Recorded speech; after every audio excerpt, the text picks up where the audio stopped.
ချစ်ရတဲ့ညီလေးမျိုးကြီးရဲ့50ပြည့်မွေးနေ့မှာ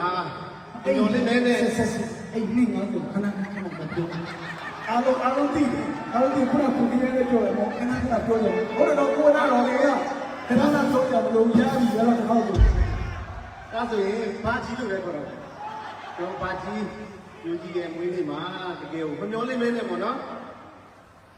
ဒီဆိုရတယ်တကယ်တော့လေဒီပွဲကတကယ်ကိုထူးခြားတယ်နော်တို့တက်တဲ့ဒီလိုမျိုးပွဲဆိုတာပြန်မဖြစ်လာတော့ဘူးမဖြစ်လာတော့ဘူးဆိုတော့ဝမ်မက်ရှိုးတွေတော့ဖြစ်နိုင်တယ်ဒီလိုမျိုးအထိတ်အမဲ့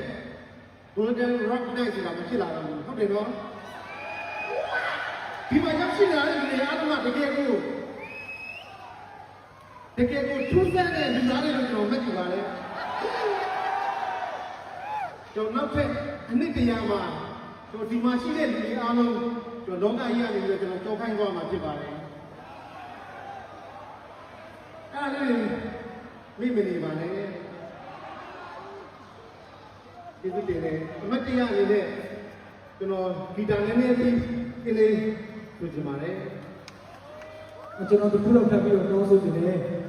တိုးလေးတွေပါလို့ရှိရင်မီးလေးတွေဖွင့်ပြီးတော့ဒီစီးရမတရားကျွန်တော်ဗီဒီယိုရိုက်ချင်အစီအစဉ်တော့ဒီမီးလေးတွေပါဖွင့်နေတယ်နည်းနည်းကူညီပေးပါဦး